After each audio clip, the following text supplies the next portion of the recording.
దేవుని సన్నిధి మనతో ఉండునుగాక. హల్లెలూయా.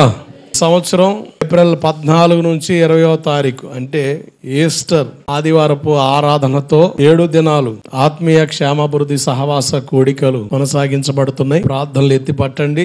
మొదటి రోజు రాత్రి దైవజనులు జేమ్స్ గారు మన మధ్యలో ఉంటారు. గుంటూరులో ఆయా ప్రాంతాల్లో దేవుని చేతిలో వాడబడుతున్న దైవజనులు చక్కని సాక్ష్యం మనం వినబోతున్నాం. ఒక అనాథను ఎలా దేవుడు సేద తీర్చి ఒక సేవకునిగా దేవుడు సిద్ధపరిచాడో చక్కని సాక్ష్యం మనం వింటాం.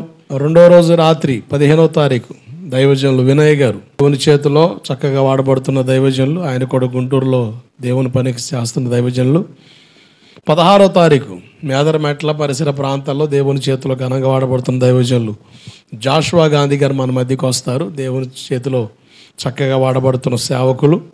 అలాగే ప్రతి సంవత్సరం గడిచిన 2 సంవత్సరాల నుంచి మన మధ్యలోనికి 7 దినాల కూడికల్లో హాజరవుతూ మనకి చక్కని వాక్యం అందిస్తున్న దైవజనులు శ్రీనివాసరెడ్డి గారు 17వ తారీఖు రాత్రి మన మధ్యలో ఉంటారు.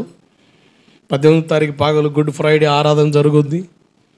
అలాగే 18వ తారీఖు రాత్రి మరొక దైవజనులు మన మధ్యలో ఉంటారు. శనివారం ఆదివారం ఇంక నేను యథావిధిగా మీతో కొనసాగించబడతాను. బాప్తీస కార్యక్రమాలు కూడా ఉంటాయి కనుక ప్రార్థనలు ఎత్తి పట్టండి. దేవుని సన్నిధి మనతో ఉండునుగాక. హల్లెలూయా. అలాగే రేపటి నుంచి గోవాడలో 3 దినాల సువార్త కూడికలు ఉన్నాయి. 31 అలాగే ఏప్రిల్ 1, 2 తారీఖుల్లో సువార్త కూడికలు ఉన్నాయి. దాంట్లో చివరి రోజు రాత్రి 2వ తారీఖు రాత్రి మణిబాబు గారు అలాగే నేను ఇద్దరం దేవుని వాక్యం పంచుకోబోతున్నాం కనుక మీటింగ్స్ కొరకు ప్రార్థనలో జ్ఞాపకం చేసుకోండి.